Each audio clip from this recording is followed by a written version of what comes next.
Virat Kohli out और not out? क्या umpire ने बेईमानी की सारी हदें पार कर दी? इस वक्त का सबसे बड़ा सवालिया निशान यही बात बन बैठा है कि भैया आखिरकार टीवी अंपायर ने इतनी बड़ी बेईमानी कैसे की? क्या विराट कोहली नॉट आउट होते हुए भी आउट दिए गए? तो भैया आपको हम यहां पर बताएंगे, पूरे विस्तार से आपको समझाने का प्रयास करेंगे कि भैया आखिरकार विराट कोहली आउट थे या नॉट आउट थे, उनके साथ बेईमानी की गई या नहीं की गई, विराट कोहली ने जो असहमति दिखाई वो जायज थी कि नहीं थी, और आईपीएल का एक नियम बताएंगे जिसने पूरी तरीके से काला चिट्ठा इस पूरे वाद विवाद का खोल कर रख दिया है। इस नियम ने यह बता दिया है कि भैया आखिरकार बेईमानी हुई है या नहीं हुई है। तो वीडियो में आप अंत तक बने रहिए, आपको पूरे विस्तार से हम समझाने का प्रयास करेंगे आखिरकार हुआ क्या, कैसे हुआ, क्या मामला था, और उसके बाद आईपीएल के उस नियम के बारे में भी बताएंगे जिसके कारण पूरा काला चिट्ठा यहां पर खुलकर बाहर आ गया, सामने आ गया, जिससे यह भी हमें पता चलता है कि विराट कोहली के साथ आखिरकार बेईमानी हुई या नहीं हुई। तो सबसे पहले उस इंसिडेंस की चर्चा कर लेते हैं, आखिरकार इस मुकाबले में हुआ क्या। तो देखिए, विराट कोहली 7 गेंदों पर 18 रन बनाकर खेल रहे थे। 2 ओवर की समाप्ति हो चुकी थी और विराट कोहली अपने रौद्र रूप में दिख रहे थे, गेंद को टाइम करते हुए नजर आ रहे थे, और आरसीबी प्रशंसक खुश थे कि भैया विराट कोहली यहां से आरसीबी को मुकाबला जिताकर लेकर जाएंगे। लेकिन तीसरे ओवर की पहली गेंद हर्षित राणा फेंकते हैं, वो डिपिंग फुल टॉस गेंद रहती है जिसको देखकर विराट पहले आश्चर्यचकित हो जाते हैं, अचंभित हो जाते हैं, और बल्ला तो लगा देते हैं लेकिन वो सीधे कॉट एंड बोल्ड हो जाते हैं। ऑन फील्ड अंपायर की तरफ वो देखते हैं कि भैया अब ये नो बॉल हो जाएगी, लेकिन ऑनफील्ड अंपायर उसको नो बॉल नहीं देते हैं। तो विराट कोहली थर्ड अंपायर के पास जाने का प्रयास करते हैं कि नहीं, आप इसको थर्ड अंपायर के पास लेकर जाइए, क्योंकि मुझे पूरी तरीके से लग रहा है कि नो बॉल है। आश्वस्त थे विराट कोहली, डुप्लेसिस भी आश्वस्त थे, यही नहीं पूरे क्रिकेट प्रशंसक भी आश्वस्त थे कि भैया ये तो गेंद नो बॉल है, विराट कोहली बच जाएंगे। लेकिन जब थर्ड अंपायर के पास मामला जाता है तो गेंद को लीगल डिलीवरी दी जाती है, और इस फैसले से विराट कोहली और डुप्लेसिस दोनों ही असहमति दिखाते हुए नजर आते हैं, अपनी बात ऑन फील्ड अंपायर के पास रखते हुए नजर आते हैं। लेकिन जो फैसला थर्ड अंपायर दे देता है वो दे देता है, उसको रिवर्स नहीं किया जा सकता, यही उनको ऑन फील्ड अंपायर भी समझाते हुए नजर आते हैं। फिर अगर हम बात करें उस नियम की, तो भैया इन्हीं सभी चीजों के लिए, बल्लेबाजों के संतुष्टि के लिए एक बीसीसीआई ने नियम निकाला, एक तकनीक का इजाद किया है, ई हाकाई तकनीक उसका नाम है। वो उसका प्रयोग नो बॉल डिलीवरी को लीगल या नो बॉल समझने के लिए प्रयोग किया जा रहा है कि अगर आपने असहमति दिखाई है ऑनफील्ड अंपायर के डिसीजन को, आपको गेंद लगती है कि नो बॉल नहीं है, तो आप जाकर थर्ड अंपायर से पूछ सकते हैं, और अगर आपको गेंद लगती है कि नहीं ये नो बॉल है तो थर्ड अंपायर के पास पूछ सकते हैं। और विराट कोहली ने वैसा ही किया, उनको लगा कि गेंद नो बॉल है और थर्ड अंपायर के पास गए, और थर्ड अंपायर ने ई हाकाई टेक्नोलॉजी का प्रयोग करके उनको बताया कि नहीं, गेंद लीगल बॉल थी, आपको लग रहा है नो बॉल लेकिन वो गेंद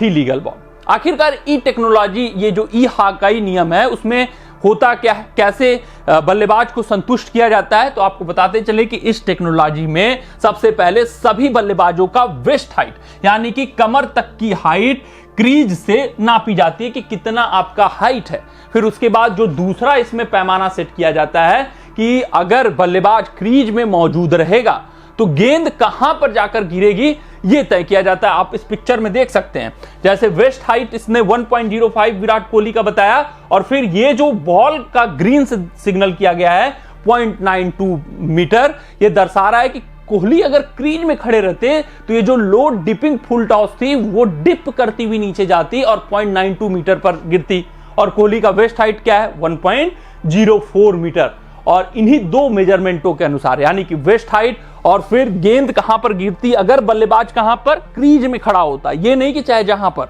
अगर बल्लेबाज क्रीज में जहां खड़ा होता वहां पर गेंद जहां पर गिरती, वो भी मेजरमेंट है इसमें। और ये बता रहा है कि इसके अनुसार इन दोनों नापों को पैमाना लेते हुए, इन दोनों नापों को दिखाते हुए, दर्शाते हुए बल्लेबाज को यह बताया जाता है कि गेंद आपके वेस्ट हाइट से ऊपर है या वेस्ट हाइट के नीचे है, और उसी के अनुसार गेंद को नो बॉल या लीगल डिलीवरी दी जाती है। और यही विराट कोहली के केस में हुआ। यहां पर विराट कोहली के केस में आप साफ तौर पे देख सकते हैं कि 1.04 वेस्ट हाइट है विराट कोहली का, वो चाहे जहां खड़े रहें। और अगर वो क्रीज में खड़े होते तो गेंद 0.92 मीटर पर जाकर रहती, तो वहां पे ये दिखाया गया इस टेक्नोलॉजी के तहत कि गेंद वेस्ट हाइट के नीचे है विराट कोहली के, जिस कारण से उनको नो बॉल, उस गेंद को नो बॉल नहीं दी गई। हालांकि विराट कोहली के साथ क्या हुआ, विराट कोहली ने क्यों ऐसी बातें कही, क्यों असहमति दिखाई, क्योंकि विराट कोहली क्या थे, क्रीज के बाहर थे। और जब उन्होंने गेंद खेली, आप साफ तौर पे देखेंगे, जब विराट कोहली ने उस गेंद को खेला तो वो वेस्ट हाइट के ऊपर थी, उस वक्त ऊपर थी, लेकिन वो थे उस वक्त क्रीज से बाहर। और नो बॉल आप तभी तय करते हैं कि आप क्रीज के अंदर रहेंगे तो गेंद कहां गिरेगी। आप बहुत आगे ले जाकर गेंद खेल जाइए वेस्ट हाइट के ऊपर तो वो नो बॉल नहीं करार दी जाएगी। अंपायर ये देखता है कि अगर आप क्रीज में खड़े रहते तो गेंद कहां पर गिरती, और इसी को कहते हैं ई हाकाई नियम, यानी कि ई हाकाई टेक्नोलॉजी, जिसका प्रयोग किया गया है, जो कि ये बताता है, जो कि ये मेजर करता है कि अगर आप क्रीज में रहते तो गेंद कहां पर गिरती। विराट कोहली के केस में क्या था, गेंद 0.92 मीटर के रेंज में गिरती और विराट कोहली का वेस्ट हाइट 1.04। लेकिन असल में कंफ्यूजन कहां हुआ, विराट कोहली आगे से खेल रहे थे। हमको भी यही लगा, जब लाइव एक्शन हमने देखा तो यही लगा कि नहीं, ये तो गेंद उन्होंने वेस्ट हाइट के ऊपर लिया हुआ है, लेकिन वो थे उस वक्त कहां, वास्तविकता में वो थे क्रीज से बाहर, जिस कारण से विराट भी अचंभित हुए, डुप्लेसिस भी अचंभित हुए। लेकिन ये जो टेक्नोलॉजी है इसी चीज को स्पष्ट करता हुआ नजर आता है कि भैया आपकी वेस्ट हाइट क्या है, वहां पर पूरा मेजरमेंट है, वेस्ट हाइट का मेजरमेंट है, वहां पर गेंद अगर आप क्रीज में रहते तो कहां पर गिरती उसका मेजरमेंट है। तो वो पूरा पारदर्शिता इस टेक्नोलॉजी में मेंटेन किया गया है, और यही कंफ्यूजन दूर करने के लिए ई हॉकाई नियम का प्रयोग इस साल आईपीएल 2024 के संस्करण में बीसीसीआई ने किया है, जिस नियम ने पूरी तरीके से ये दर्शा दिया, ये बता दिया कि विराट कोहली आउट थे और ये गेंद लीगल डिलीवरी थी। बस कंफ्यूजन यहां पे हुआ कि विराट कोहली ने इस गेंद को क्रीज से बाहर खेला, जिस कारण से सबको यह प्रतीत हुआ कि ये तो वेस्ट हाइट के ऊपर थी। वास्तविकता में अगर उसी गेंद को विराट कोहली क्रीज के अंदर रखकर खेलते तो गेंद उनके वेस्ट हाइट से नीचे समझ में आती। तो भैया ये साफ तौर पे क्लियर हो गया, साफ हो गया कि नहीं, विराट कोहली आउट थे, गेंद नो बॉल नहीं थी। वो हाइप इसलिए बना क्योंकि भैया विराट कोहली ने असहमति दिखाई, विराट कोहली ने गेंद को क्रीज से बाहर से खेला, जिस कारण से सबको लगा कि नहीं, ये वेस्ट हाइट के ऊपर है। तो इस ई हॉकाई नियम ने पूरा का पूरा सच बाहर निकाल कर रख दिया, ये बता दिया कि नहीं, नियम तो नियम है, टेक्नोलॉजी तो टेक्नोलॉजी है, उसको आपको एक्सेप्ट करके चलना है, आगे बढ़ना है, छोटी मोटी चीजों पर विवाद नहीं करना है, और ये नियम कानून सबके लिए है, उसको एक्सेप्ट करते हुए आगे बढ़ना है। तो भैया आप भी कमेंट सेक्शन में कमेंट डाल दीजिएगा कि आपके हिसाब से विराट आउट थे या नॉट आउट थे। लेकिन ई हॉकाई नियम ने तो पूरा काला चिट्ठा खोलकर इस वाद विवाद का रख दिया है सामने। मिलते हैं अगली रिपोर्ट में, तब तक आप अपना ध्यान दें, सुरक्षित रहें, स्वस्थ रहें, मस्त रहें। जय हिंद, जय भारत। अगर ये वीडियो आपको पसंद आया हो तो इसे लाइक और शेयर करें, और क्रिकेट से जुड़ी अन्य जानकारियों के लिए हमारे चैनल को सब्सक्राइब करना ना भूलें।